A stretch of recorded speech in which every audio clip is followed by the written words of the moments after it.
আসসালামু আলাইকুম রহমতুল্লাহি আবরাকাতুহ।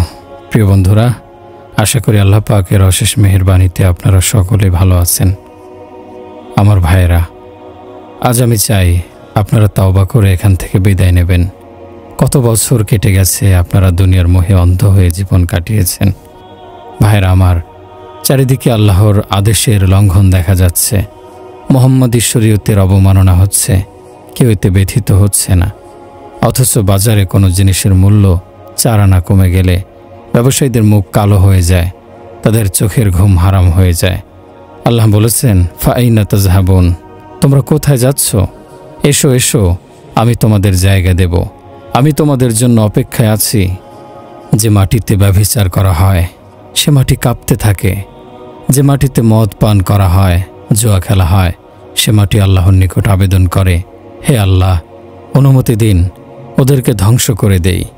আল্লাহ বলেন, থামো। আকাশের ফেরেশতারা অবাধ্য লোকদের ধ্বংস করে দিতে চায়, সমুদ্রের তরঙ্গ অবাধ্যদের ধ্বংস করে দিতে চায়। আল্লাহ বলেন, তোমরা থামো, আমি আমার বান্দাদের তাওবার অপেক্ষায় আছি। যখনই তারা তাওবা করবে তখনই আমার রহমতের দুয়ার তাদের জন্য খুলে যাবে। তাওবা করার জন্য বয়স নির্দিষ্ট নেই, সময় নির্দিষ্ট নেই। যে কোনো বয়সে, যে কোনো সময়ে বান্দা আল্লাহর নিকট তাওবা করতে পারে।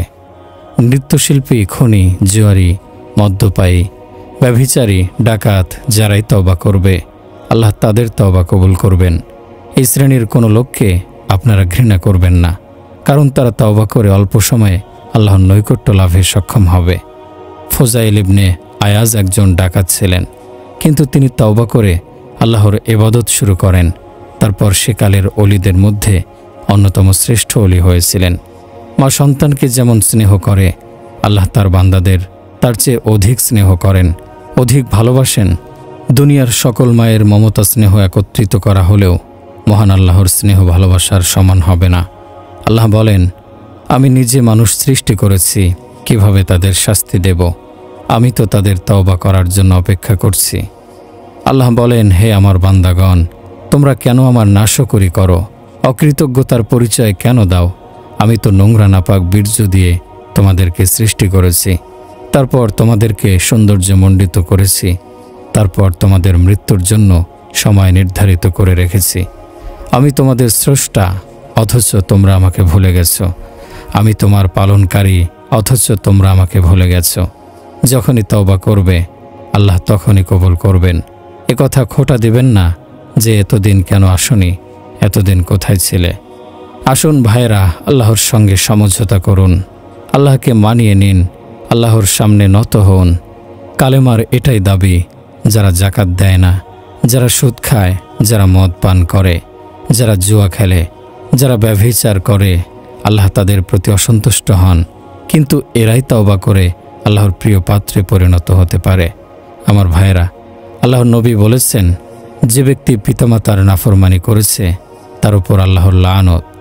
জমিন আসমান তার উপর লাআনত করে, ফেরেশতারা লাআনত করে। তার নামাজ কবুল হয় না, রোজা কবুল হয় না, দান খয়রাত সাদাকা কবুল হয় না। আল্লাহ বলেছেন, তোমরা ব্যভিচার করবে না, তোমাদের জন্য পবিত্র পরিচ্ছন্ন সতী পুণ্যবতী স্ত্রীদের রাখা হয়েছে। হারাম বা অবৈধ উপার্জন করতে নিষেধ করা হয়েছে। হারাম উপার্জনের অর্থ সুখ শান্তি দিতে পারে না। হালাল উপায়ে উপার্জন করা অর্থে ডাল রুটি খাওয়া উত্তম। ক্ষুধার কষ্টে পেটে পাথর বেঁধে থাকলেও হারাম খাবে না, হারামের ধারের কাছে যাবে না। আমার ভাইরা, আমরা দোয়া কবুলের জন্য হাত তুলেছি, কিন্তু দোয়া কবুলের পথে কবিরা গুনাহ বাধা সৃষ্টি করেছে। কাজেই তওবা করে কবিরা গুনাহ আগে ক্ষমা করাতে হবে।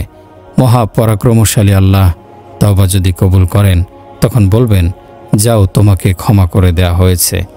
যতই পাপ করা হোক না কেন, আল্লাহর নিকট ক্ষমা চাইলে, তওবা করলে তিনি ক্ষমা করে দেবেন।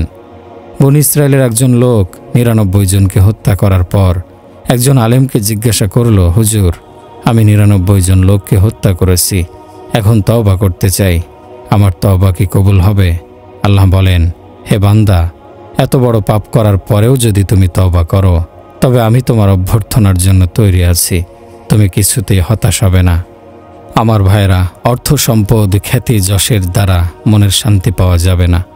বহু সম্মানিত ব্যক্তি, বহু খ্যাতিমান এবং বিত্তশালীকে আমি শিশুর মতো কাঁদতে দেখেছি। মনের শান্তি একমাত্র মহান আল্লাহ দিতে পারেন, অন্য কেউ পারে না।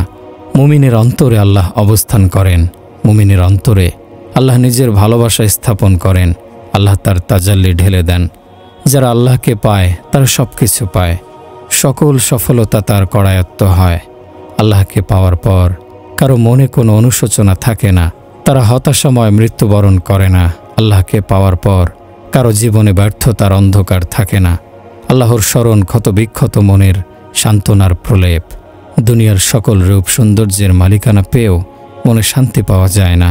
যতক্ষণ আল্লাহকে অন্তরে ধারণ না করা যায় ততক্ষণ মনের শান্তি থাকে সুদূর পরাহত। আল্লাহর কসম, দুনিয়ার সব রকমের সুরেলা সঙ্গীত শুনেও মনে শান্তি পাওয়া সম্ভব নয়। কোরআনের আয়াত মনে শান্তি স্থাপন করতে পারে। অর্থ, সম্পদ, রাজত্ব, দুনিয়ার জৌলুস, জাকজমক, ঠাটবাট, ঐশ্বর্য, বিলাসিতা, সুন্দরী নারীর ঘনিষ্ঠ সান্নিধ্য, মদ, জুয়া, ব্যভিচার মানুষের মনের শান্তি নিশ্চিত করতে পারে না। দেশ ভ্রমণে বের হয়ে বিভিন্ন মনোরম প্রাকৃতিক দৃশ্য ও অশান্ত মনকে শান্ত করতে পারে না। মনের শান্তির ব্যবস্থা শুধুমাত্র আল্লাহর জিকিরের মাধ্যমে, নামাজের মাধ্যমে নিশ্চিত হতে পারে। যে ব্যক্তি আল্লাহকে পায়নি, সমগ্র বিশ্ব জগৎ ভ্রমণ করেও সে মনে শান্তি পাবে না। সুতাছেঁড়া ঘুড়ির মতো সে হবে উদ্ভ্রান্ত। পাহাড়ি ঝর্ণা, সমুদ্র ভ্রমণ, সৌন্দর্যমণ্ডিত পর্যটন কেন্দ্রসমূহ ভ্রমণ করেও কোনো মঞ্জিল পাওয়া যাবে না যদি আল্লাহকে কেউ না পায়। এরকম পথহারা মুসাফিরের মতো জীবন কাটিয়ে শুধু ব্যর্থতা এবং হতাশার পাল্লায় ভারী হবে। এরকম মানুষের কোনো টার্গেট থাকে না। নোঙর ছেঁড়া নৌকার মতোই এরকম মানুষের জীবন হয়ে পড়ে লক্ষ্যহীন এবং উদ্দেশ্যহীন। বর্তমান বিশ্বের অধিকাংশ মানুষই এরকম লক্ষ্যহীন, উদ্দেশ্যহীন জীবনযাপন করছে। যে ব্যক্তি আল্লাহকে পেয়ে যায় তার জীবন ফুলে ফলে সুশোভিত। 7 আসমান 7 জমিনের প্রশস্ততাও তার অন্তরের সমান তুচ্ছ। আল্লাহর আরশও তার সামনে তুচ্ছ। দুনিয়ায় এই রকম সফল মানুষ খুবই কম। লক্ষ কোটি মানুষের মধ্যে হয়তো একজন পাওয়া যাবে। আল্লাহকে না পাওয়া মানুষ হচ্ছে 2 পা বিশিষ্ট পশুর মতো। তবে পার্থক্য হচ্ছে পশুরা কথা বলতে পারে না, মনের ভাব প্রকাশ করতে পারে না, কিন্তু মানুষ মনের ভাব প্রকাশ করতে পারে, কথা বলতে পারে। আমার ভাইয়েরা, মহান আল্লাহই শুধু মানুষকে সাহায্য করতে পারেন। তিনি বিপদ দূর করতে পারেন। মুশকিল আহসানের ক্ষমতাও তারই করায়ত্ত।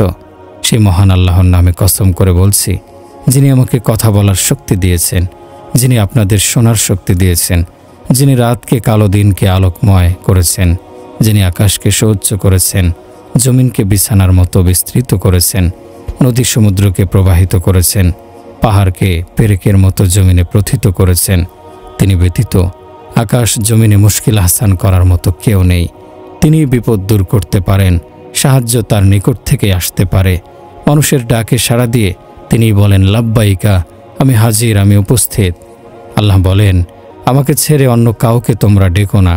তোমাদের জন্য আমি একাই যথেষ্ট। আমি সব সময় তোমাদের নেগাহবান, আমি তোমাদের হেফাজতকারী, আমি সব সময় তোমাদের সঙ্গে রয়েছি, আমি তোমাদের সব রকমের প্রয়োজন সম্পর্কে অবগত, আমি তোমাদের বন্ধু এবং আমার বন্ধুত্বই তোমাদের জন্য যথেষ্ট। আমার ভাইরা, আল্লাহ বলেন, হে আমার বান্দাগণ, তোমরা আমাকে বাদ দিয়ে অন্যকে কেন ডাকো? তোমাদেরকে আমি সৃষ্টি করেছি, জীবন দিয়েছি, জীবিকার ব্যবস্থা করেছি, তোমাদের মৃত্যুর তারিখ নির্ধারণ করেছি। অন্য কেউ তোমাদের কোনো উপকার করতে পারবে না, তোমাদের ক্ষতি করতে পারবে না। তোমাদের উপকার করার মালিক আল্লাহ, ক্ষতি করার মালিকও আল্লাহ। তোমাদের মর্যাদা এবং সম্মান দেওয়ার মালিক আল্লাহ, অসম্মানিত এবং অপমানিত করার মালিক আল্লাহ। কোরআনে বলা হয়েছে, আল্লাহ যাকে ইচ্ছা করেন সম্মানিত করেন, যাকে ইচ্ছা করেন অপমানিত করেন। তার হাতেই রয়েছে সকল কল্যাণ। শীতের মৌসুমে আল্লাহ রাতকে দীর্ঘ করেন, দিনকে ছোট করেন। আল্লাহ ব্যতীত কোনো মানুষের পক্ষেই রাত দিনকে ছোট বড় করা সম্ভব নয়। আল্লাহ যদি দিনকে স্থির করে রাখেন, দুনিয়ার কোনো শক্তি রাত আনতে পারবে না। আল্লাহ যদি রাতকে স্থির করে রাখেন, দুনিয়ার কোনো শক্তি সূর্যোদয় ঘটিয়ে দিনের সৃষ্টি করতে পারবে না।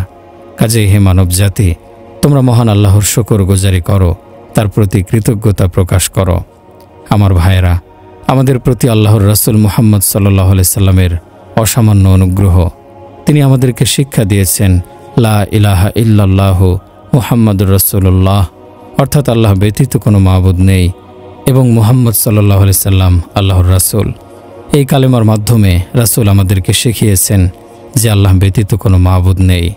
এই কালেমার মাধ্যমে তিনি আমাদেরকে শিখিয়েছেন মুশকিল আহসান করার মতো কেউ নেই আল্লাহ ব্যতীত। এই কালেমার মাধ্যমে তিনি আমাদেরকে শিখিয়েছেন সাহায্য করার মতো কেউ নেই আল্লাহ ব্যতীত। এই কালেমার মাধ্যমে তিনি আমাদেরকে শিখিয়েছেন আল্লাহ ব্যতীত অন্য কোনো রিজিকদাতা নেই। এই কালেমার মাধ্যমে তিনি আমাদেরকে শিখিয়েছেন ইবাদত বন্দিগি অনুগত্য একমাত্র আল্লাহরই করতে হবে। এই কালেমার মাধ্যমে তিনি আমাদেরকে শিখিয়েছেন আল্লাহ ব্যতীত আমাদের প্রতি দয়া করার, আমাদের হেফাজত করার, রক্ষা করার মতো অন্য কেউ নেই। এই কালেমার মাধ্যমে তিনি আমাদের শিখিয়েছেন ক্ষমা করার মতো অন্য কেউ নেই আল্লাহ ব্যতীত। এই কালেমার মাধ্যমে তিনি আমাদেরকে শিখিয়েছেন শুরুতে, শেষে, প্রকাশ্যে, গোপনে আল্লাহ ব্যতীত কেউ নেই। তিনি আমাদেরকে শিখিয়েছেন অন্তর থেকে উচ্চারিত দোয়া শোনার মতো এবং কবুল করার মতো সত্তা আল্লাহ ব্যতীত অন্য কেউ নেই। এই কালেমার মাধ্যমে তিনি আমাদেরকে শিখিয়েছেন অন্ধকারে যিনি দেখতে পান তিনি হচ্ছেন মহাপরাক্রমশালী আল্লাহ। এই কালেমার মাধ্যমে তিনি আমাদেরকে শিখিয়েছেন সমুদ্রের গভীরতায় কি আছে সেটা একমাত্র যিনি দেখতে পান তিনি আল্লাহ। বিশ্বের সর্বত্র সব মানুষের শাহরগের চেয়ে কাছে যিনি অবস্থান করেন তিনি আল্লাহ।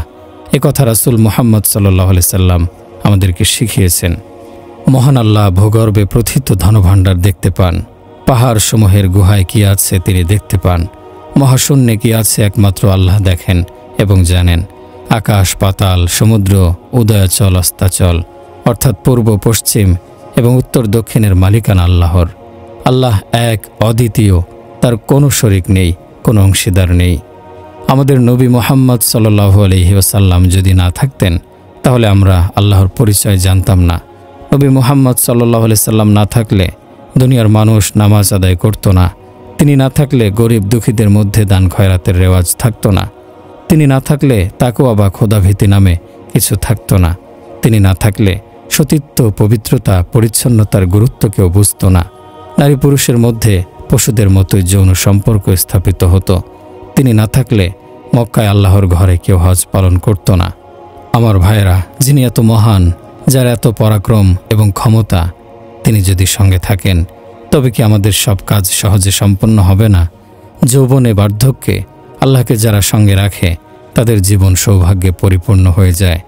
আল্লাহর সঙ্গে সম্পর্ক স্থাপন করা হলে, আল্লাহর নিকট সাহায্য চাইলে তিনি ফিরিয়ে দেবেন না। আল্লাহ প্রতিটি মানুষের সব কিছু জানেন। অন্য কারো পক্ষে অন্যের বিষয়ে সব কিছু জানা কিছুতেই সম্ভব হয় না। আল্লাহর সঙ্গে সম্পর্ক স্থাপনের পর আল্লাহর নিকট কিছু চাওয়া হলে তিনি বলেন, বান্দাকে খালি হাতে ফিরিয়ে দিতে আমার লজ্জা হয়। এটাই আল্লাহর সঙ্গে সম্পর্ক স্থাপনের সুফল। মনের কথা মুখে প্রকাশ করা যায় একমাত্র আল্লাহর নিকট, তিনিই সব শোনেন। মালিক ইবনে দিনার একবার নদীপথে একটি জাহাজে ভ্রমণ করছিলেন। সেই জাহাজের একজন লোকের একটি হীরা চুরি হয়ে গিয়েছিল। মালিক ইবনে দিনারকে সন্দেহ করা হলো। সেই জাহাজে বিখ্যাত ওলি জুন্নুন মিসরিও ছিলেন। তিনি উত্তেজিত লোকদের থামিয়ে বললেন, আপনারা থামুন, আমি ওর সঙ্গে কথা বলছি। জুন্নুন মিসরি মালিক ইবনে দিনারকে বললেন, ওরা সন্দেহ করছে তুমি হারিয়ে যাওয়া হীরা চুরি করেছ। যদি তাই হয়ে থাকে তবে ওদের হীরা ওদের দিয়ে দাও। মালিক ইবনে দিনার কোনো জবাব না দিয়ে আকাশের প্রতি তাকালেন। রাসূলুল্লাহ সাল্লাল্লাহু আলাইহি সাল্লাম বলেছেন, এমন একটা সময় আসবে যখন মানুষ অর্থ সম্পদ সঞ্চয়ে আগ্রহী হবে। যৌন কামনা চরিতার্থ করার জন্য নারীদের পেছনে ছুটবে। সুস্বাদু খাদ্য খাওয়ার জন্য মানুষ লালায়িত হবে। মানুষের আকৃতিতে তারা হবে আসলে পশু। মালিক ইবনে দিনার এক সময়ে মদ পান করতেন, মদে বেহুশ হয়ে থাকতেন। তারপর মহান আল্লাহ তাকে হেদায়েত দিলেন। কঠোর সাধনায় এবং পরিশ্রমে মালিক ইবনে দিনার আল্লাহর সঙ্গে সম্পর্ক স্থাপন করলেন। সমুদ্র পথের ভ্রমণে মালিক যখন আকাশের প্রতি তাকালেন তখন জাহাজের চারদিকে দেখা গেল শত শত মাছ ভেসে উঠেছে। সব মাছের মুখে একটি হীরা। মালিক ইবনে দিনার জুন্নুন মিসরিকে দেখিয়ে বললেন, আপনাদের চুরি যাওয়া কোনটি ওই সব মাছ থেকে নিয়ে নিন। এ কথা বলে মালিক ইবনে দিনার জাহাজ থেকে নেমে পানির উপর দিয়ে হেঁটে চলে গেলেন। হাদিসে রয়েছে, যার অন্তরে সরিষার দানার সমপরিমাণ তাওয়াক্কুল থাকবে সে পানির উপর দিয়ে চলাচল করতে সক্ষম হবে। পানি তাকে ডুবাবে না, বরং রাস্তা করে দেবে। আমার ভাইয়েরা, দুনিয়ার জীবন হচ্ছে সংক্ষিপ্ত। যা কিছু নেক আমল করার এই জীবনই করতে হবে। আমাদের অবস্থা হচ্ছে, যখন আমরা বিপদের সম্মুখীন হই তখন আমাদের আল্লাহর কথা মনে পড়ে একটা ঐতিহাসিক ঘটনার বিবরণ আপনাদের শোনাচ্ছি। মোগল সম্রাট বাবরের নাম কে না জানে। প্রথম জীবনে বাবরের জীবন দর্শন ছিল এরকম: হে বাবর, জীবনে আনন্দ করো, মৌজ করো, কারণ এ জীবন তো পুনরায় পাওয়া যাবে না। ভারতবর্ষ অভিযানের সময় বাবরের সঙ্গে ছিল 12,000 সৈন্য। এরা ছিল মুসলমান। ভারতের সীমানায় পৌঁছার পর রানা সিংহে বাবরকে বাধা দেয়। রানার সঙ্গে সৈন্য সংখ্যা ছিল 1,25,000। সম্রাট বাবর শৌখিন মানুষ ছিলেন।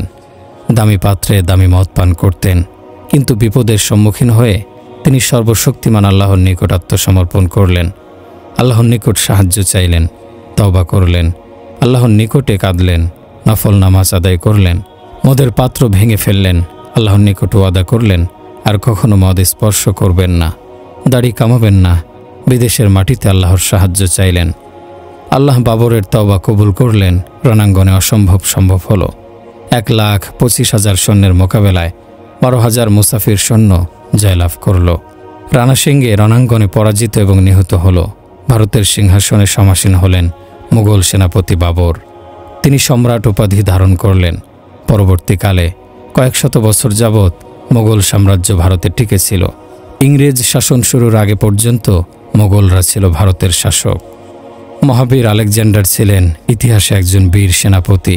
33 বছর বয়সে তিনি তদানীন্তন বিশ্বে আলোড়ন সৃষ্টি করেছিলেন। খ্রিস্টপূর্ব 353 সালে ইরাকের বাবেল শহরে তার করুণ মৃত্যু হয়েছিল। মৃত্যুর আগে তিনি বলেছিলেন, আমি রাজত্ব চাই না, আমি আমার জন্মভূমিতে মরতে চাই। কে আছো, আমাকে আমার জন্মস্থানে পৌঁছে দাও, আমার ওই রাজমুকুটেই রাজত্ব নিয়ে যাও। ছটফট করতে করতে বীর আলেকজান্ডার বুক ভরা হাহাকার নিয়ে একসময় মৃত্যুবরণ করেন। আমার ভাইয়েরা, মানুষের আশা আকাঙ্ক্ষার শেষ নেই, চাহিদার শেষ নেই। সাধারণ সবজি বিক্রেতার কাছে যদি প্রয়োজনীয় টাকা থাকে, চাহিদা পূরণের সামর্থ্য থাকে, তাহলে সে সকল ইচ্ছা পূরণ করে, কিন্তু একসময় খালি হাতে কবরে চলে যায়। প্রচুর অর্থবিত্তের মালিক মনের সকল ইচ্ছা পূরণ করতে সক্ষম হয়, কিন্তু কতদিন? 50-60 বছর, জোর 70 বছর জীবন কাটানোর পর একসময় সেও শেষ নিঃশ্বাস ত্যাগ করে। একজন ধনী ব্যক্তি হাহাকার করছে, মানসিক অশান্তিতে ছটফট করছে। লোকটির বয়স ছিল 50 বছর। সে আফসোস করে বলছিল, জীবন তো শেষই হয়ে গেল, আর কতদিন বেঁচে থাকব? মৃত্যুর পর কি হবে? ভাইরা আমার, মানুষ যতই ক্ষমতার দাপট দেখাক না কেন, প্রকৃতপক্ষে তারা বড়ই অসহায়।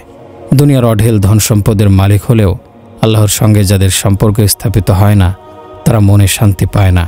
মৃত্যু থেকে কারো মুক্তি নেই, কোনোভাবেই মৃত্যুকে ঠেকানো যায় না। কিসরা খসরু পারভেজের পুত্র ছিলেন সম্রাট নওশেরওয়া।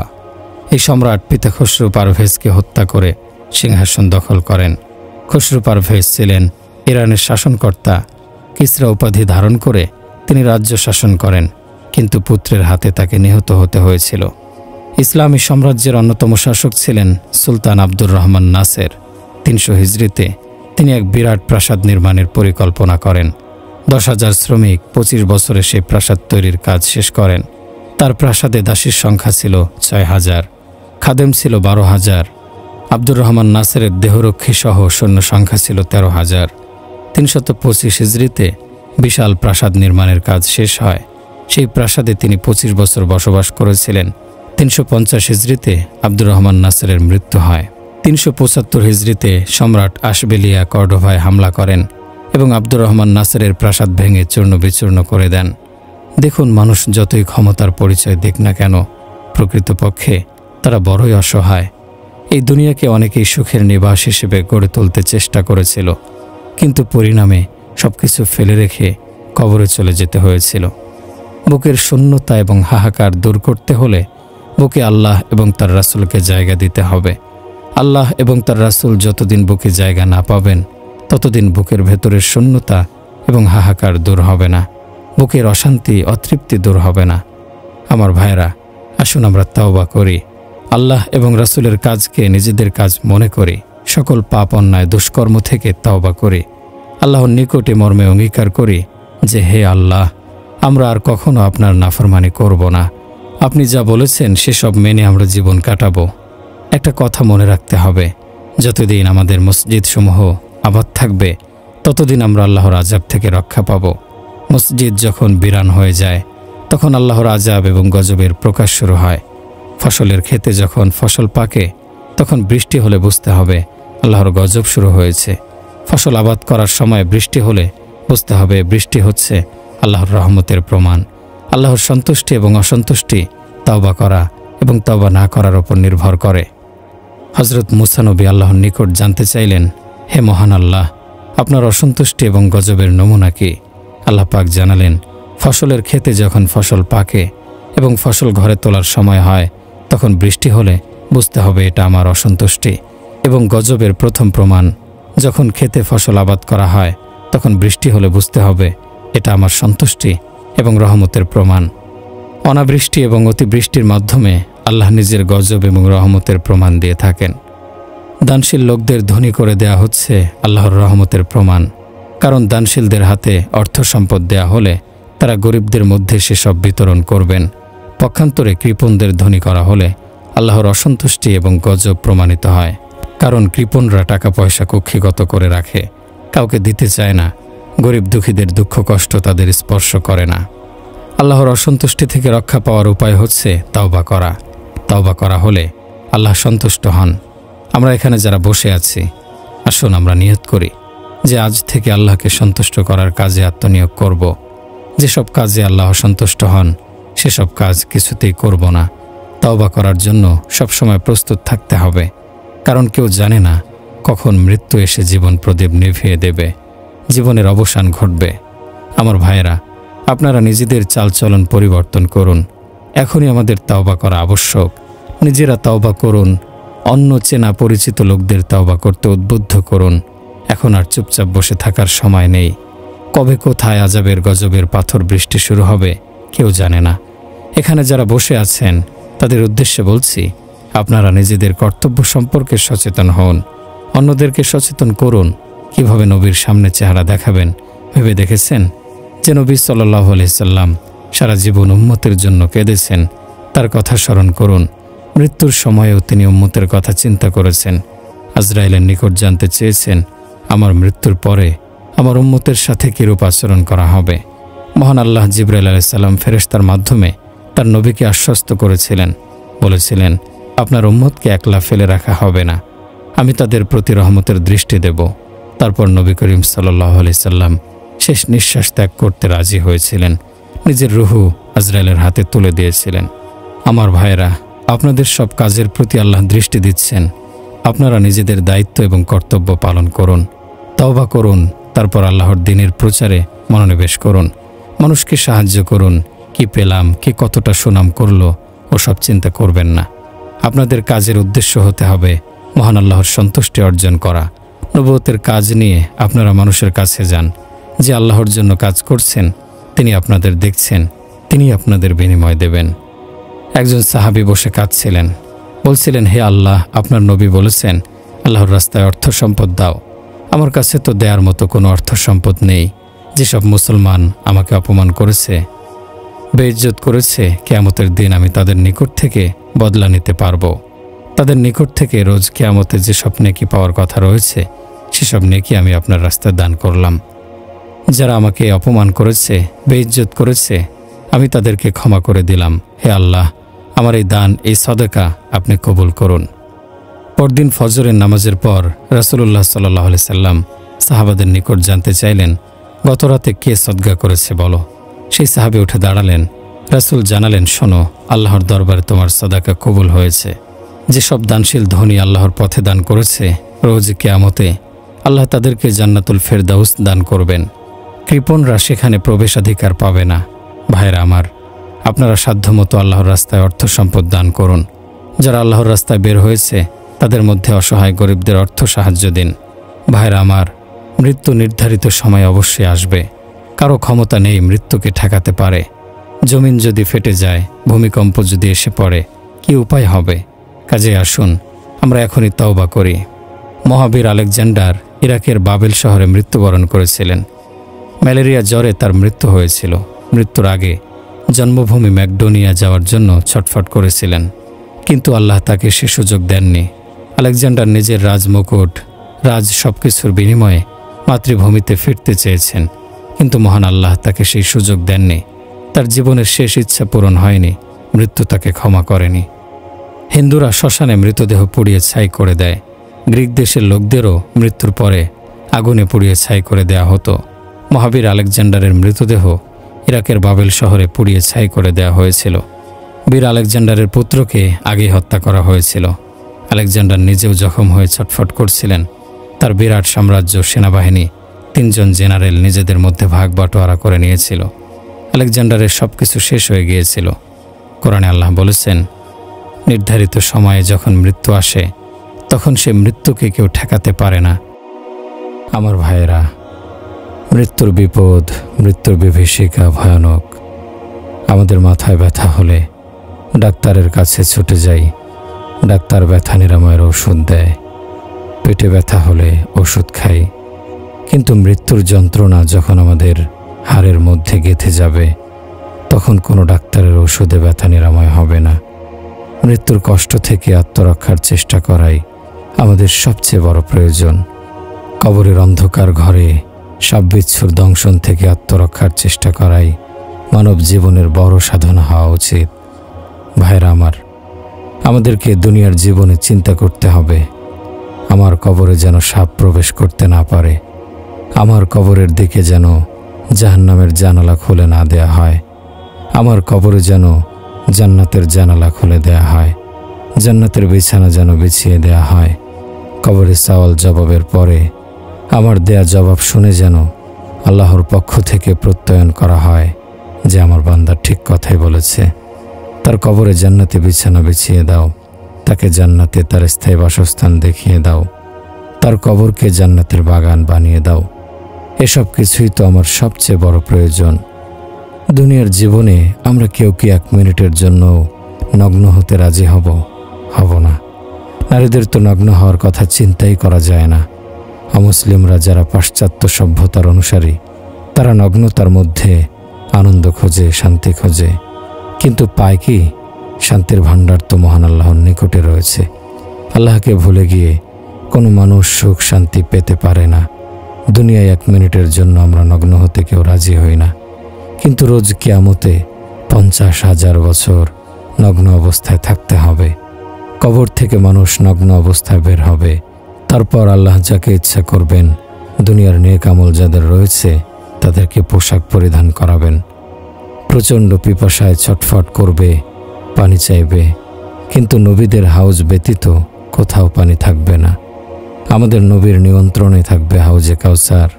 সেই কঠিন সময়ে হাউজে কাউসারের পানি পাওয়া হবে আমার প্রয়োজন। আল্লাহর আরশের ছায়া হবে আমার প্রয়োজন। যাদের আমলনামা বাম হাতে দেয়া হবে, তারা হায় হায় করে বলতে থাকবে, এটা না পেলে ভালো হতো, আমি তো শেষ হয়ে গেলাম, আমি তো চিন্তাও করিনি এভাবে আমাকে হিসাব দিতে হবে। হে মৃত্যু, তুমি কোথায়? এসে আমাকে নিয়ে যাও, আমাকে নিশ্চিহ্ন করে দাও। হায়, আজ আমি যদি মাটি হয়ে যেতাম। কিন্তু সেদিনের অনুশোচনা কোনো কাজে আসবে না। সেই কঠিন দিনে ডান হাতে আমলনামা পাওয়া আমার সবচেয়ে বড় প্রয়োজন। অথচ দুনিয়ার জীবনে সেই প্রয়োজন সম্পর্কে আমি তো সচেতন নই। দাড়িপাল্লায় পাপ পুণ্য অর্জন করা হবে। যাদের পাপের পাল্লা ভারী হবে, পুণ্যের পাল্লা হালকা হবে, তারা হায় হায় করতে থাকবে। তাদের জীবন ব্যর্থ হয়ে যাবে। ফেরেশতাদের ঘোষণার পর আযাবের ফেরেশতা এসে হাজির হবে। পুরুষদের ঘাড়ে ধরে, নারীদের চুলের ঝুঁটি ধরে টেনে নিয়ে যাবে। তারা সবাই দয়া ভিক্ষা চাইবে। আযাবের ফেরেশতা বলবে, যিনি দয়াময়, তিনিই যখন তোমাদের প্রতি দয়া করেননি, আমরা কি করে দয়া করব? আমার প্রতিপালকের নামে শপথ করে বলছি, যা বললাম সবই সত্য কথা। আমি কোনো দর্শন বর্ণনা করছি না, আল্লাহর নবীর কথা আপনাদেরকে শোনাচ্ছি। কোরআনে বলা হয়েছে, যাদের নেকি বা পুণ্যের পাল্লা ভারী হবে তারা সফলকাম হবে, আর যাদের পাপের পাল্লা ভারী হবে তারা হবে ক্ষতিগ্রস্ত। যাদের বেহেশতে নেওয়া হবে তাদের মাথায় মুকুট পরানো হবে, তাদেরকে দামি রেশমি পোশাক পরানো হবে, তাদেরকে বিয়ের বরের মতো সাজানো হবে, বেহেশতের হুরদের কনের মতো সাজানো হবে। সবার চেহারা হবে চাঁদ এবং সূর্যের চেয়ে উজ্জ্বল। তাদের পরানো হবে শত শত জোড়া মিহিন পোশাক। বেহেশতীদের আঙ্গুল থেকে যে আলো প্রকাশ পাবে, সেই আলোয় সূর্যের আলো বিলীন হয়ে যাবে। দুনিয়ায় আমরা সৌন্দর্য বৃদ্ধির জন্য প্লাস্টিক সার্জারি করাই, কিন্তু বর্ধিত বয়সের ছাপ লুকানো কারো পক্ষে সম্ভব হয় না। মৃত্যুকে কেউ ঠেকাতে পারে না। চোখের কমে যাওয়া দৃষ্টি বাড়ানো যায় না, কানের শ্রবণ শক্তি বৃদ্ধি করা যায় না, হাতের শক্তি কমে যায়, কোমর বেঁকে যায়, যৌবন বিদায় নেয়, বার্ধক্য এসে হাজির হয়। যেসব সন্তানের জন্য পিতামাতা জীবনভর পরিশ্রম করে, বিয়ের পরে তারা স্ত্রী এবং সন্তানের প্রতি ভালোবাসার কারণে মাতা পিতাকে ভুলে যায়। সন্তানরা সে সময় ভেবে দেখে না, এই পিতামাতা আমাকে ভালো রাখার জন্য সারা রাত জেগে কাটিয়েছে। সন্তান নিজে সন্তানের পিতা হওয়ার পর পিতামাতাকে ভুলে গেছে। জীবনের বার্ধক্য কেউ ফেরাতে পারবে না। বেহেশতে আল্লাহ বৃদ্ধদের নবযৌবন দেবেন। রাসূলুল্লাহ সাল্লাল্লাহু আলাইহি সাল্লাম বলেছেন, আল্লাহ নিজের চেহারার নূর থেকে বেহেশতীদের চেহারায় নূর দেবেন। তারপর আল্লাহ সেই প্রাসাদে প্রবেশ করাবেন। নিজ হাতে তিনি যে প্রাসাদ তৈরি করেছেন, চমকানো বেহেশতি পোশাক পরিধান করানো হবে। অন্যদিকে দোজখীদেরকে মাথায় আগুনের টুপি, গায়ে আলকাতরা মাখানো পোশাক পরিধান করানো হবে। তাদের চোখের রং হবে নীল, চেহারা হবে কালো, তাদের দেহ হবে দুর্গন্ধময়, দেহ হবে বিশাল, দাঁত হবে বিকট রকমের। দোজখীদের চিৎকার শুনে আযাবের ফেরেশতারা তাদের বলবেন, তোমাদেরকে কেউ কি বলেনি মৃত্যুর পরে এক ভয়াবহ পরিস্থিতির সম্মুখীন হতে হবে? তারা বলবে, বলেছিল, কিন্তু আমরা বিশ্বাস করিনি। আমরা বলেছিলাম, যখন সেরকম কঠিন পরিস্থিতির সম্মুখীন হব তখন দেখা যাবে। জাহান্নামের আগুনে উত্তপ্ত গরম পানি দিয়ে দোজখীদের শাস্তি দেয়া হবে। জাহান্নামের এক লোটা পানি 7 সমুদ্রে নিক্ষেপ করা হলে 7 সমুদ্রের পানি গরম হয়ে যাবে। জাহান্নামে হাত পা বেঁধে উল্টো করে ঝুলিয়ে শাস্তি দেয়া হবে। মাথার ওপর থেকে ঝরতে থাকবে আগুনের বৃষ্টি। অদৃশ্য ঘোষক ঘোষণা করবে, ওদের জন্য আগুনের বিছানা বিছিয়ে দাও, আগুনের চাদর তাদের গায়ে জড়িয়ে দাও, কাঁটাযুক্ত বৃক্ষ ওদের খেতে দাও। পিপাসায় ছটফট করা জাহান্নামীদেরকে পুজ খেতে দেয়া হবে। দুনিয়ায় যারা মদ পান করত, তারপর তাওবা না করে মরে গেছে, তাদেরকে দুনিয়ার পতিতা নারীদের হায়েজের রক্ত খেতে দেয়া হবে। আমার ভাইরা, মহান আল্লাহ এই দুনিয়া খেলতামাশার জন্য সৃষ্টি করেননি। এই দুনিয়া হচ্ছে ধোঁকার ঘর, মশার পাখার মতো গুরুত্বহীন, মাকড়সার জালের মতো গুরুত্বহীন, মূল্যহীন।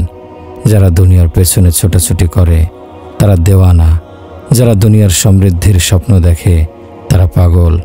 যারা দুনিয়ায় সুরম্য প্রাসাদ তৈরি করে তারা নির্বোধ, তারা মূর্খ। যারা আল্লাহর জান্নাতকে ভুলে যায় এবং দুনিয়ার পেছনে ছোটে তারা নির্বোধ, নাদান। এই দুনিয়া হচ্ছে মুসাফিরখানা। এই দুনিয়ায় একসময় বসবাস করা ধনী গরিব, নারী পুরুষ সবাই একে একে বিদায় নিয়েছে। বাবুর্চি, খানসামা, রাজা, বাদশাহ, ওজির, সেনাপতি, এসপি, প্রেসিডেন্ট, সেক্রেটারি, চাপরাশি, জুতো পালিশ করনেওয়ালা, কর্মকার, সবজি বিক্রেতা, ব্যবসায়ী সবাই বিদায় নিয়ে চলে গেছে পরলোকে। একে একে যাদেরকে কবর দেয়া হয়েছে তাদের কবরে কবরস্থান আবাদ হয়েছে। অনেকের পরিত্যক্ত বাড়ি ঘরে এখন মাকড়সা জাল তৈরি করছে, সেখানে নির্জনতা। একসময় মাকড়সার জালও ছেড়ে যাবে, বাতাসের চলাচল থাকবে, সবাইকে আল্লাহর সামনে জবাবদিহি করতে হবে। আল্লাহ প্রশ্ন করবেন, দুনিয়া থেকে কি কর্ম করে এসেছ? কাজে আসুন আমরা আল্লাহর প্রেরিত নবীর আদর্শ অনুসরণ করি। আল্লাহর নবী দয়ালু উম্মতের জন্য রয়েছে তার অসামান্য ভালোবাসা। আমার ভাই ও বন্ধুগণ, যার প্রতি আল্লাহ খুশি হয়েছেন তার জীবন সফল, তার দুনিয়া আখেরাতে কোনো চিন্তা নেই। যার প্রতি আল্লাহ নাখোশ হয়েছেন তার দুনিয়া আখেরাত বরবাদ হয়ে গেছে। আল্লাহর সন্তুষ্টির মধ্যে রয়েছে সফলতা, অসন্তুষ্টির মধ্যে রয়েছে ব্যর্থতা। বর্তমানে আমরা দুনিয়ার সফলতাকে সফলতা মনে করি, দুনিয়ার ব্যর্থতাকে ব্যর্থতা মনে করি। যারা এরকম মনে করে তাদেরকে প্রশ্ন করি, আপনারা কি মনে করেন ইমাম হুসাইন রাদিয়াল্লাহু আনহু ব্যর্থ হয়েছিলেন আর ইবনে জিয়াদ এবং তার বাহিনী সফল হয়েছিল? কারবালায় তো ইমাম হুসাইন রাদিয়াল্লাহু আনহু পরাজিত হয়েছিলেন, ইবনে জিয়াদ বিজয়ী হয়েছিলেন। ইবনে জিয়াদকে সফল বলবে এরকম মানুষ কি খুঁজে পাওয়া যাবে? ইমাম হুসাইনকে ব্যর্থ বলবে এরকম মানুষ কি পাওয়া যাবে? রাসূলুল্লাহ সাল্লাল্লাহু আলাইহি ওয়াসাল্লাম বলেছেন, হাসান হুসাইন রাদিয়াল্লাহু আনহু হবে জান্নাতের যুবকদের নেতা। যারা জান্নাতের নেতা তারা কি অসফল হতে পারে? একটি হাদিস বহুদিন পর মনে পড়ল। আল্লাহর রাসূল বলেছেন, এমন কেউ কি আছে যে বলবে, আমি আল্লাহর দরজার কড়া নেড়েছি কিন্তু আল্লাহ সাড়া দেননি। আল্লাহ বলেন, আমার দুয়ার কখনো বন্ধ হয় না, আমার দুয়ারে কড়া নাড়ার দরকার নেই।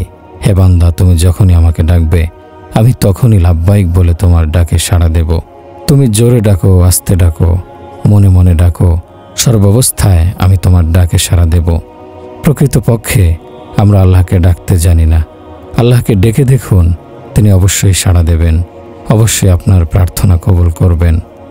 মানব জীবনের প্রকৃত উদ্দেশ্য ও লক্ষ্য হচ্ছে মহান আল্লাহর সন্তুষ্টি অর্জন করা।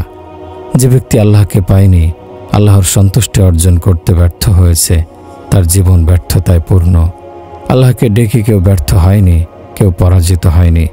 আল্লাহকে ডাকার কারণে কেউ যদি ঘোড়ার পায়ে পিষ্ট হয়ে নিহত হওয়ার শাস্তি পায়, যদি কাউকে আগুনে পুড়িয়ে মারা হয়, যদি কাউকে পাহাড় থেকে নিচে ফেলে মেরে ফেলা হয়, যদি সমুদ্রে ডুবিয়ে দেয়া হয়, তবুও সে সফল কাম। যে ব্যক্তি আল্লাহকে ডাকেনি, আল্লাহকে পায়নি, তার যত সমৃদ্ধি থাকুক, যত অর্থ সম্পদ থাকুক, সে ব্যর্থ। আল্লাহর নামে শপথ করে বলছি, সে কিছুতেই সফল হতে পারবে না। ইতিহাসের পাতা খুলে দেখুন, এমন একজন দেখাতে পারবেন না যে ব্যক্তি আল্লাহকে অসন্তুষ্ট করে কিছু পেয়েছে, সফল হয়েছে। মহান আল্লাহ গাছের শুকনো শাখা থেকে আম বের করেন, আপেল, আঙ্গুর, আনার, নাশপাতি, কমলা, আরও কত রকম ফল বের করেন। আল্লাহ গরু, মহিষের, বকরির পেট থেকে আমাদের জন্য সুমিষ্ট দুধ বের করেন। এসব গরু যে ঘাস খায়, যে পানি পান করে, তা থেকে তাদের দেহে রক্ত হয়, গোবর হয়। অথচ আল্লাহ সেই রক্ত এবং গোবরের ভেতর থেকে দুধের ব্যবস্থা করেন। আল্লাহ জানেন তার বান্দাদের দুধের প্রয়োজন, এ কারণে তিনি দুধের ব্যবস্থা করেন। আমরা যে পানি পান করি, সেই পানি পান করে গরু, মহিষ, বকরি আমাদেরকে দুধ দেয়। হরিণ সে পানি পান করে কস্তুরী দেয়, মৌমাছি সে পানি পান করে মধু দেয়, বৃক্ষরাজি সেই পানি পান করে আমাদেরকে নানা রকমের নানা স্বাদের ফল দেয়, রেশম পোকা সে পানি পান করে রেশম দেয়, মানুষ সে পানি পান করে জীবন ধারণ করে। মহান আল্লাহ রাত দিনের 24 ঘন্টা আমাদেরকে তার অগণিত নিয়ামতের মধ্যে রেখেছেন। এমত অবস্থায় আমরা আল্লাহকে না মেনে আর কাকে মানব? আল্লাহর আনুগত্য না করে আর কার আনুগত্য করব? মহান আল্লাহ বলেছেন, হে আমার বান্দাগণ, আমি তোমাদের প্রকৃত প্রভু, আমি তোমাদেরকে সৃষ্টি করেছি, তোমরা আমাকে মানো। তোমরা কোথায় যাচ্ছ? আমাকে না মেনে কাকে মানবে? আল্লাহকে ছেড়ে কেউ কি সুখ পেয়েছে? আপনাদের বলছি, আপনারা ইতিহাসের পাতা খুলে দেখুন, যারা আল্লাহকে নারাজ করেছে তারা দুনিয়া আখিরাত উভয় জগতে ব্যর্থ হয়েছে। ইতিহাসের পাতা খুলে দেখুন, শহরে গ্রামে এমন কাউকে আপনারা দেখাতে পারবেন না আল্লাহকে পাওয়ার পরে যারা ব্যর্থ হয়েছে। অন্যদিকে এমন কাউকে দেখাতে পারবেন না যারা আল্লাহকে না পেয়ে সফলতা পেয়েছে। যে ব্যক্তি আল্লাহকে হারিয়েছে সে সব কিছু থেকে বঞ্চিত হয়েছে। আল্লাহ বলেন, হে আমার বান্দাগণ, আমার বন্দেগীর জন্যই তোমাদেরকে আমি সৃষ্টি করেছি। তোমরা হেলাফেলা করে, খেলাধুলা করে নিজেদের জীবন নষ্ট করবে না। হে আমার বান্দাগণ, তোমাদেরকে জীবিকা দেওয়ার দায়িত্ব আমার, আর আমাকে মান্য করা, আমার বন্দেগী করার দায়িত্ব তোমাদের। হে আমার বান্দাগণ, সমগ্র দুনিয়া হচ্ছে তোমাদের জন্য, আর তোমরা হচ্ছে আমার আনুগত্যের জন্য। অর্থ সম্পদের পেছনে ছুটে বেরিয়ে আমাকে ভুলে যেও না। হে বনি আদম, আমি তোমাদেরকে ভুলে যাইনি। আল্লাহ বলেন, হে আমার বান্দাগণ, আমি তোমাদেরকে কখনো ভুলে যাই না, কিন্তু তোমরা আমাকে ভুলে যাও। সন্তান পিতামাতাকে ভুলে গেলেও পিতামাতার দরজা সবসময় সন্তানের জন্য খোলা থাকে। আল্লাহ বান্দাদেরকে মায়ের চেয়ে 70 গুণ বেশি ভালোবাসেন। 70 গুণই শুধু নয়, আরবি ভাষায় 70 অর্থ হচ্ছে বেহিসাব এবং অসংখ্য। হে আমার ভাইয়েরা, আল্লাহ আমাদেরকে সীমাহীন ভালোবাসেন। আমরা যখন একবার আল্লাহ বলি, আল্লাহ 70 বার জবাব দেন। আল্লাহ বলেন, হে বান্দা, আমি তোমার জন্য অপেক্ষা করে আছি। রাতে দিনে সবসময় বান্দাদের জন্য আমার দরজা খোলা রয়েছে। যারা আমার প্রতি এগিয়ে আসে আমি তাদেরকে সাদর অভ্যর্থনা জানাই। আল্লাহ বলেন, যে বান্দা আমাকে ছেড়ে চলে যায় আমি তাকে পেছন থেকে ডেকে বলি, কোথায় যাচ্ছ? আমার কাছেই রয়েছে তোমার সফলতা, আমার কাছে আসো। আল্লাহ যত ভালোবাসেন তার বান্দাকে, মাও তত ভালোবাসে না। আল্লাহ বান্দাকে যা দিতে পারেন সেটা টাকা পয়সা দিয়ে কেনা যায় না। কোরআনে আল্লাহ বলেন, কুলিল্লাহুম্মা মালিকাল মুলকি তুতিল মুলকা মান তাশা ওয়া তানজিউল মুলকা মিম্মান তাশা ওয়া তুইজ্জু মান তাশা ওয়া তুযিল্লু মান তাশা ওয়া বিয়াদিকাল খায়র ইন্নাকা আলা কুল্লি শাইইন কাদির তুলিজুল লাইলা ফিন নাহারি ওয়া তুলিজুন নাহারা ফিল লাইল ওয়া তুখরিজুল হাইয়্যা মিনাল মাইয়িতি ওয়া তুখরিজুল মাইয়িতা মিনাল হাইয়্যি ওয়া তারযুকু মান তাশা বিগাইরি হিসাব। বলো, হে সর্বভৌম শক্তির মালিক আল্লাহ, তুমি যাকে ইচ্ছা ক্ষমতা প্রদান করো এবং যার নিকট থেকে ইচ্ছা ক্ষমতা কেড়ে নাও। যাকে ইচ্ছা তুমি ইজ্জত দান করো আর যাকে ইচ্ছা তুমি হীন করো। কল্যাণ তোমার হাতেই, নিশ্চয়ই তুমি সকল বিষয়ে সর্বশক্তিমান। তুমি রাত্রিকে দিবসে পরিণত করো এবং দিবসকে রাত্রিতে পরিণত করো। তুমি মৃত থেকে জীবন্তের আবির্ভাব ঘটাও, আবার জীবন্ত থেকে মৃতের আবির্ভাব ঘটাও। তুমি যাকে ইচ্ছা অপরিমিত জীবন উপকরণ দান করো। কোরআনে বলা হয়েছে, মহান আল্লাহ জমিনকে বিছানার মতো বানিয়েছেন, পাহাড়কে পেরেক সাদৃশ্য করেছেন। আল্লাহ পুরুষ এবং নারী সৃষ্টি করেছেন। ঘুমকে তিনি আরামদায়ক করেছেন, রাতকে তিনি পোশাকের মতো করেছেন, দিনকে জীবিকা অর্জনের মতো করেছেন। আল্লাহ সমুদ্রের বিস্তার ঘটিয়েছেন। আল্লাহ আকাশ থেকে বৃষ্টি বর্ষণ করেন। সেই বৃষ্টির পানি দ্বারা তিনি বহু মাখলুককে প্রসারিত করেছেন। আল্লাহ বাতাসকে চলমান করেছেন, আকাশ জমিনের মাঝামাঝি মেঘকে সঞ্চলনশীল করেছেন। সব কিছুই আল্লাহর, আর আমরা আল্লাহর আনুগত্যের জন্য। আল্লাহ ব্যতীত কোনো উপাস্য নেই, কাজেই আল্লাহকে মেনে তার আনুগত্যে জীবন কাটাতে হবে। অন্য কাউকে মানা যাবে না, অন্য কারো আনুগত্য করা যাবে না। ভাইরা আমার, আমাদের উদ্দেশ্য হলো আমরা যেন আল্লাহকে মানতে শিখি, আল্লাহর আদেশ অনুযায়ী জীবনযাপন করতে শিখি। দুনিয়ার সকল সমস্যার সমাধান আল্লাহর হাতে রয়েছে। দুনিয়ার সকল সম্মান আল্লাহর হাতে রয়েছে। আখেরাতের সম্মান আল্লাহর হাতে রয়েছে। যারা মহান আল্লাহর আনুগত্য করে, আল্লাহ তাদেরকে বেহিসাব দান করেন। আল্লাহ বলেন, হে আমার বান্দা, তুমি আমাকে ছেড়ে কোথায় যাচ্ছ? আমার দিকে আসো, আমাকে পাওয়ার জন্য আসো। আমি কথা দিচ্ছি, যারা আমাকে পাওয়ার জন্য আসবে আমি তাদেরকে সাক্ষাৎ দেব। তারা আমাকে পাবে। যারা আমাকে পাবে তাদের সব কিছু পাওয়া হবে। যদি আমাকে না পাও তবে সব কিছু হারাবে। আমার ভাইরা, আল্লাহকে আপন করে নিন। গভীর রাতে ঘুম থেকে জেগে আল্লাহকে ডাকুন। আল্লাহকে অন্ধকারে ডাকুন, তিনি সাড়া দেবেন। দুনিয়ার কোনো নেতার নিকট আবেদন নিবেদন করবেন না। সবচেয়ে বড় বাদশা যিনি, তাকে ডাকুন। জমিন আসমানের যিনি মালিক, তার সঙ্গে সম্পর্ক স্থাপন করুন। আল্লাহর নিকট তাওবা করার সহজ উপায় হচ্ছে এ অঙ্গীকার করা, হে আল্লাহ, ভবিষ্যতে আর করব না। এ কথা বলা মাত্র আল্লাহ তাওবা কবুল করবেন। হুকুকুল্লাহর তাওবা সহজ, হুকুকুল ইবাদের তাওবা হচ্ছে আল্লাহর নিকটে অঙ্গীকার করা, হে আল্লাহ, ভবিষ্যতে কারো হক নষ্ট করব না।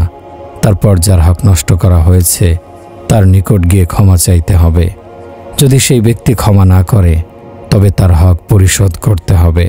যদি চেষ্টা করেও পাওনাদারের হক আদায় করা সম্ভব না হয় তবে আল্লাহ রোজ কিয়ামতে পাওনাদারের হক নিজের পক্ষ থেকে আদায় করে দেবেন। তবে শর্ত হচ্ছে তাওবা পরিশুদ্ধ হতে হবে, নিয়ত পরিচ্ছন্ন হতে হবে। কেউ যদি সুদ খায়, সুদের উপর টাকা নেয় বা দেয়, তাহলে তাওবা করতে হবে, হে আল্লাহ, আজকের পর থেকে পাপ আর কখনো করব না। হে আমার ভাইরা, ভেবে দেখুন, শিরক হচ্ছে সবচেয়ে বড় পাপ। তবে আল্লাহ মুশরিককে বলেননি, তোমার সঙ্গে আমি যুদ্ধ ঘোষণা করলাম। কিন্তু যারা সুদ লেনদেন করে, আল্লাহ এবং তার রাসূল তাদের বিরুদ্ধে যুদ্ধ ঘোষণা করেন। তবে তাওবার মাধ্যমে সকল পাপ মার্জনা করা যায়। ভাইরা আমার, আপনারা সবাই তাওবা করুন। যারা তাওবা করবেন তাদের জন্য সুসংবাদ হচ্ছে মহান আল্লাহ তাদের অতীতের সকল পাপ ক্ষমা করে দেবেন। হুকুকুল ইবাদের তাওবা হচ্ছে যার বা যাদের হক নষ্ট করা হয়েছে তাদের হক পরিশোধ করতে হবে, করার নিয়ত থাকতে হবে এবং চেষ্টা করতে হবে। এতে আল্লাহর বিশেষ রহমত এবং বিশেষ সাহায্য পাওয়া যাবে। ভাইরা আমার, মহান আল্লাহকে আপন করে নিন। আল্লাহকে সন্তুষ্ট করুন। আল্লাহ সকল সমস্যার সমাধান করে দেবেন। তওবার দ্বারা সমস্যার সমাধান হবে। আল্লাহর সামনে কাঁদুন, আল্লাহ সমস্যা সমাধান করে দেবেন। রোজ কিয়ামতে কঠিন বিপদের সম্মুখীন হওয়ার পর কেঁদে কেঁদে চোখ দিয়ে রক্ত বের করা হলেও কোনো লাভ হবে না। আল্লাহর দয়া পাওয়া যাবে না। দুনিয়ার জীবনের তওবা অত্যন্ত গুরুত্বপূর্ণ। এখানের কান্নাকাটি হাহাকার বিশেষ গুরুত্বপূর্ণ। একজন লোক মূর্তি পূজা করত, সবসময় বলতো ইয়া সনম, ইয়া সনম। একবার ভুল করে সনমের পরিবর্তে ইয়া সামাদ বলে ফেলেছিল। আল্লাহ সঙ্গে সঙ্গে জবাব দিলেন, লাব্বাইকা ইয়া আবদি, হে আমার বান্দা, আমি উপস্থিত। ফেরেশতারা আল্লাহকে বলল, হে আল্লাহ, সে তো আপনাকে চেনে না, ভুল করে ইয়া সামাদ বলে ফেলেছে। আল্লাহ ফেরেশতাদের বললেন, শোনো, 70 বছর যাবৎ অপেক্ষা করে আছি, কখনো হয়তো সে আমাকে ডাকবে। ভুল করে হলেও আজ তো ডেকেছে। আল্লাহর সঙ্গে বিদ্রোহ করা যাবে না। আল্লাহর সঙ্গে বিদ্রোহ করা কোনো মুসলমানের জন্য বৈধ নয়। আমাদের জীবন আল্লাহর দান, মৃত্যুর মালিকও আল্লাহ। মৃত্যুর পরের জীবনে দুনিয়ার জীবনের কৃতকর্মের হিসাব দিতে হবে। মৃত্যুর পরে শুরু হবে অনন্তকালের জীবন। পারিবারিক জীবনে পরিবারের সবাইকে এই রকমের প্রশিক্ষণ দিতে হবে যে আল্লাহকে কিভাবে সন্তুষ্ট করা যাবে। সন্তানদের এমন কথা শিক্ষা দেয়া যাবে না যে যদি অর্থ উপার্জন না করো তাহলে না খেয়ে মরে যাবে। পরিশ্রমের পাশাপাশি আল্লাহর প্রতি ঈমান এবং তাওয়াক্কুলের শিক্ষা সন্তানদের মনে গেঁথে দিতে হবে। যারা নামাজ আদায় করে না তাদেরকে নামাজ আদায়ের প্রশিক্ষণ দিতে হবে। যারা কোরআন তেলাওয়াত করে না তাদেরকে কোরআন তেলাওয়াতের প্রশিক্ষণ দিতে হবে। 10 টাকা মুনাফা হলে সবাই খুশি, 10 টাকা লোকসান হলে সবাই নাখোশ। পরিবারে কেউ অসুস্থ হলে সবাই চিন্তিত, অথচ নামাজ আদায় না করা হলে কারো মন খারাপ হয় না। এমন যেন না হয়। আমার ভাইরা, বোনেরা, ফরজ নামাজ ছেড়ে দেয়া মানুষের সংখ্যা কম নয়। ফরজ নামাজ আদায় না করা হলে যেরকম অস্থিরতা প্রকাশ পাওয়া উচিত ছিল, আমাদের সমাজে সেরকম অস্থিরতা দেখা যায় না। আর্থিক ক্ষতিকে আমরা বড় করে দেখতে অভ্যস্ত। পুরুষ এবং নারীদের জন্য মহান আল্লাহ মাপকাঠি নির্ধারণ করে দিয়েছেন। আল্লাহ সেই মাপকাঠি অনুসরণের জন্য আমাদেরকে আদেশ দিয়েছেন। আল্লাহ বলেন, আমি তোমাদের সৃষ্টিকর্তা, তোমাদের মালিক। তোমরা আমাকে সন্তুষ্ট করতে সচেষ্ট হও। আল্লাহকে সন্তুষ্ট করাই যেন আমাদের জীবনের উদ্দেশ্য এবং লক্ষ্য হয়, সে চেষ্টা করতে হবে। যদি প্রত্যাশিত জিনিস পাওয়া যায় তাহলে শুকর করুন, যদি পাওয়া না যায় তবে সবর করুন। সম্মান পেলে শুকর করুন, সম্মান না পেলে সবর করুন। সুখ্যাতি পেলে শুকর করুন, সুখ্যাতি না পেলে সবর করুন। সুস্থতার সময় শুকর করুন, অসুস্থতার সময় সবর করুন। এসব কিছু তখনই সম্ভব হবে যখন আমরা আল্লাহকে পাওয়াই নিজেদের লক্ষ্য এবং উদ্দেশ্যে পরিণত করব। আল্লাহ এবং তার রাসূলের নিকটে ছাড়া আসমান জমিনে অন্য কারো নিকট যেন আমাদের কোনো প্রত্যাশা না থাকে, সে চেষ্টা চালিয়ে যেতে হবে। আমার ভাইয়েরা, আল্লাহকে মানুন, আল্লাহর আদেশ নিষেধ মানুন। আল্লাহর চেয়ে বড় দয়ালু কেউ নেই। দ্বীনের অনুশীলন করা কঠিন কাজ নয়। অনুশীলন ব্যতীত কেউ ডাক্তার, ইঞ্জিনিয়ার, রাজনীতিবিদ হতে পারে না। সফল ব্যবসায়ী হতে হলে ব্যবসা শিখতে হয়। কোরআনে বলা হয়েছে, সকল প্রশংসা আল্লাহর জন্য নিবেদিত। আলহামদুলিল্লাহি রাব্বিল আলামিন। আল্লাহ আমাদের সৃজনকারী, পালনকারী। মাতা পিতা সন্তানকে স্কুলে পাঠানোর জন্য শাসন করেন। শৈশব থেকে শিশুকে অনুশীলন করতে হয়। আল্লাহর পরিচয় হচ্ছে যিনি রহমানুর রহিম, পরম করুণাময়। আল্লাহর নিকট আত্মসমর্পণ করার মধ্যেই রয়েছে জীবনের সফলতা। আমার ভাইয়েরা, আল্লাহর সঙ্গে সমঝোতা করুন, আপোষ করুন। আল্লাহ যা বলেছেন তার অনুসরণেই রয়েছে সফলতা। আল্লাহ যা করতে নিষেধ করেছেন সেসবের মধ্যে রয়েছে আমাদের ক্ষতি।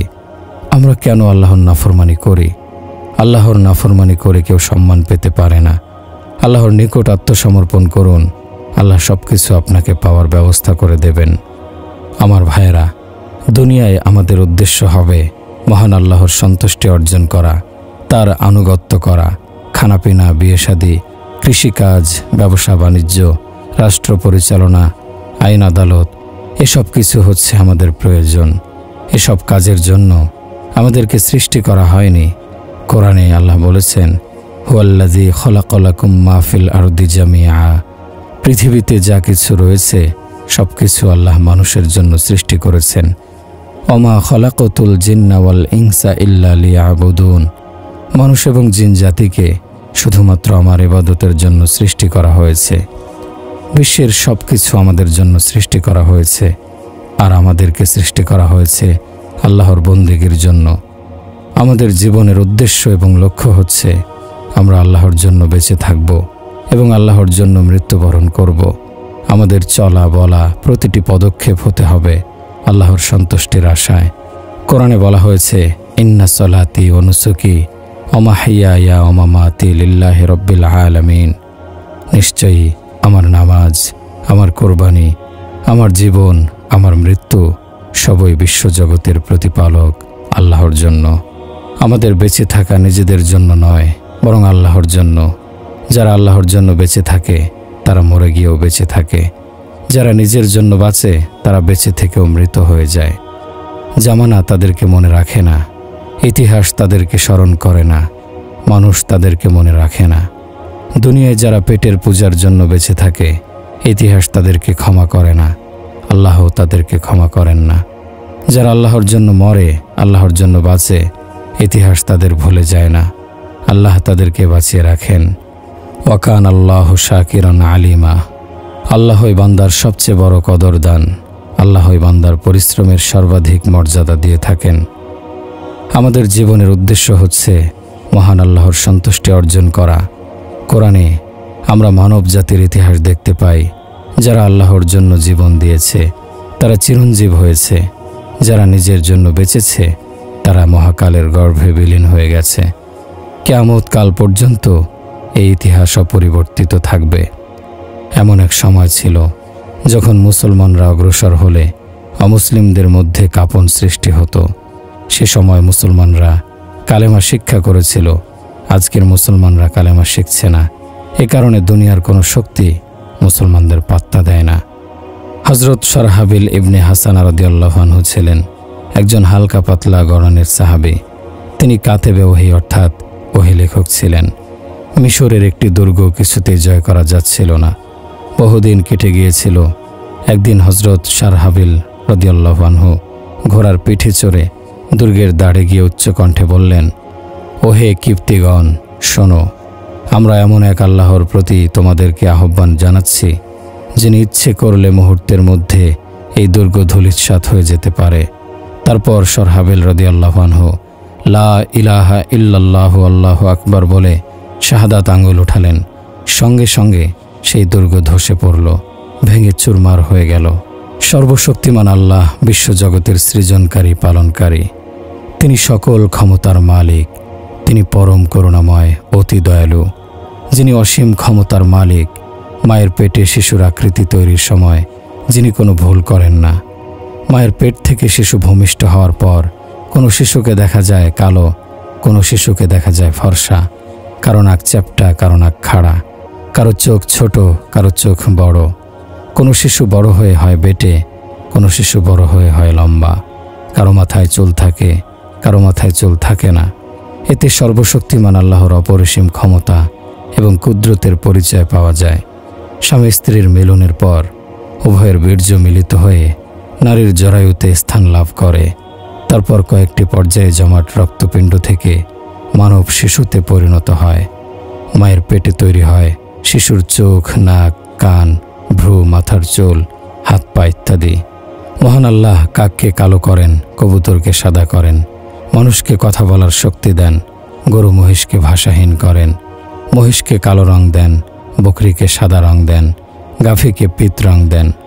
এক এক পশুকে ভিন্ন ভিন্ন আকৃতি দেন। কোটি কোটি মানুষের প্রত্যেকের চেহারার আকৃতি আলাদা, কণ্ঠস্বর আলাদা, প্রত্যেক মানুষের আঙ্গুলের ছাপ আলাদা। কোটি কোটি সৃষ্টি এবং তাদের বেঁচে থাকার জীবিকা মহান আল্লাহ দিয়ে থাকেন। কোনো সৃষ্টির ব্যাপারে আল্লাহ অমনোযোগী নন, উদাসীন নন। এত বিশাল সৃষ্টির পরিকল্পনা বাস্তবায়ন করেও আল্লাহ ক্লান্ত হন না। মায়ের পেটে আশ্চর্য কর্মকুশলতায় আল্লাহ মানব শিশুকে সৃষ্টি করেন। সেই শিশু পর্যায়ক্রমে বড় হয়ে যৌবন প্রাপ্ত হওয়ার পর আল্লাহর আদেশ মেনে চলে না, সুদ লেনদেন করে, মিথ্যা কথা বলে, অন্যদেরকে বলে, যদি মিথ্যা না বলি তবে রুটি রুজি আসবে কিভাবে।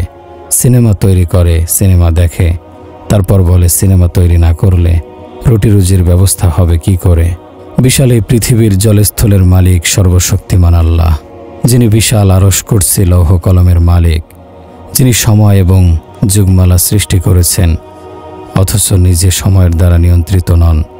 পূর্ব পশ্চিম উত্তর দক্ষিণ আরশ কুরসি সবকিছু যার সৃষ্টি, অথচ তিনি নিরাকার। লা মাকান লা জামান, তিনি কখনো ক্লান্ত হন না। কোটি কোটি সৃষ্টির কারো ব্যাপারেই তিনি অমনোযোগী নন। নিদ্রা বা তন্দ্রা তাকে আচ্ছন্ন করতে পারে না। তিনি সবার প্রতি দৃষ্টি রাখেন, সকলের সব রকমের সমস্যা সম্পর্কে জানেন, সকলের সব রকমের সমস্যার সমাধান দিতে পারেন। আমার ভাইয়েরা, আপনাদের বলছি, ধরুন আপনাদের মধ্যে কেউ একজন ভূর্ত কাজ রাখলেন, কোনো বিশেষ প্রয়োজনে তাকে পরপর 5 বার ডাকলেন, কিন্তু সে একবারও জবাব দিল না। সত্যি করে বলুন তো, আপনি কি তাকে কাজে রাখবেন? আপনি কি তাকে বের করে দেবেন না? আমাদের প্রতিপালক প্রতিদিন 5 বার আমাদেরকে মসজিদে ডাকেন। মুয়াজ্জিন মসজিদের মাইক থেকে ডাকে, হাইয়া আলাস সালাহ, নামাজের জন্য আসুন। হাইয়া আলাল ফালাহ, সফলতার জন্য আসুন। নামাজের মধ্যে আল্লাহকে সিজদা করার জন্য ডাকা হয়। বলা হয়, সিজদা করা হলে আমাদেরকে সফলতা দেয়া হবে। আল্লাহ বলেন, আমার বন্দেগী করো, আমি তোমাদের সফল করব, কামিয়াব করব। ধরুন ফয়সালাবাদে প্রতিদিন 5 বার আজান দেয়া হয়, অথচ সেখানের শতকরা 95 জন মানুষ সে ডাকে সাড়া দেয় না। 20 বছর যাবৎ, 30 বছর যাবৎ, 40 বছর যাবৎ ডাকা হচ্ছে, অথচ 95% মানুষ সে ডাকে সাড়া দিচ্ছে না। তবু আল্লাহ ফয়সালাবাদের সব মানুষকে নিয়মিত রুটি রুজির ব্যবস্থা করেই চলেছেন। পিপাসায় পানি পান করাচ্ছেন, চোখের আলো কেড়ে নিচ্ছেন না, কানের শ্রবণ শক্তি বহাল রেখেছেন। পৃথিবীতে তাদের কারো চলাচলে বিঘ্ন ঘটাচ্ছেন না, সূর্যের আলো থেকে কাউকে বঞ্চিত করছেন না। জমিন আসমান আল্লাহর নিকট অনুমতি চায়, হে আল্লাহ, অনুমতি দিন, আপনার এসব বান্দাকে ধ্বংস করে দেই। কিন্তু আল্লাহ তাদেরকে বলেন, আমি তোমাদেরকে অনুমতি দেব না, কেননা আমি আমার বান্দাদের তাওবার জন্য অপেক্ষা করছি। আল্লাহুম্মা সাল্লি আলা মুহাম্মাদ ওয়া আলা আলি মুহাম্মাদ কামা সাল্লাইতা আলা ইব্রাহিম ওয়া আলা আলি ইব্রাহিম ইন্নাকা হামিদুম মাজিদ। আল্লাহুম্মা বারিক আলা মুহাম্মাদ ওয়া আলা আলি মুহাম্মাদ কামা বারাকতা আলা ইব্রাহিম ওয়া আলা আলি ইব্রাহিম ইন্নাকা হামিদুম মাজিদ। হে আল্লাহ, ইসলাম ও মুসলমানদের মান সম্মান বাড়িয়ে দিন। হে আল্লাহ, ইসলাম ও মুসলমানদের প্রভাব প্রতিপত্তি বাড়িয়ে দিন। হে আল্লাহ, ইসলাম ও মুসলমানদের শান শৌকত বাড়িয়ে দিন। হে আল্লাহ, শিরক ও মুশরিকদেরকে লাঞ্ছিত অপদস্থ করুন। হে আল্লাহ, হে দয়াময় প্রভু, হে মহাশক্তিশালী, হে পরাক্রমশালী, তোমার দিন, তোমার কিতাব ও তোমার নবীর জীবন আদর্শকে সাহায্য করুন। হে আল্লাহ, আমাদেরকে তথা সকল মুসলমানকে দিনের জ্ঞান দান করুন। হে আল্লাহ, আমাদেরকে তথা সকল মুসলমানকে দিনের বুঝ দান করুন। হে আল্লাহ, আমাদেরকে তথা সকল মুসলমানকে দিনের প্রজ্ঞা দান করুন। হে আল্লাহ, হে রহমানুর রহিম, আমাদের তাওবা কবুল করে নিন। হে আল্লাহ, আমাদের সামনের পিছনের প্রকাশ্য গোপন ও জানা অজানা সকল গুনাহ ক্ষমা করে দিন। আপনি অনাদি, আপনি অনন্ত, আপনি ছাড়া কোনো ইলাহ নেই। হে আল্লাহ, আমাদের সকল কাজের পরিণাম শুভ করে দিন। আমাদেরকে দুনিয়ার লাঞ্ছনা ও আখিরাতের আযাব হতে মুক্তি দান করুন।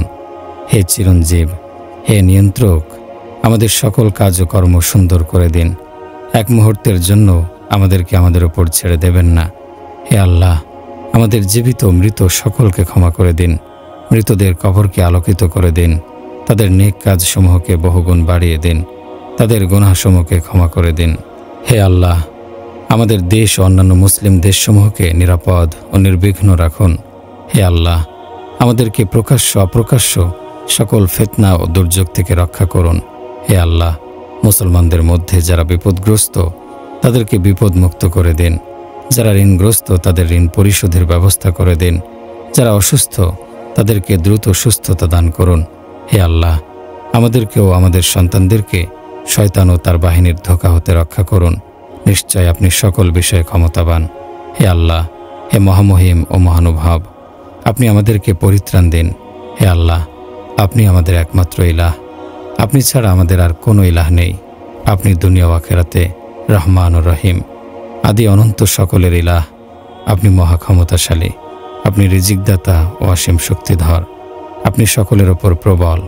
হে আরহামুর রাহিমিন, আমাদেরকে নাজাত দিন, আমাদেরকে নাজাত দিন, আমাদেরকে নাজাত দিন।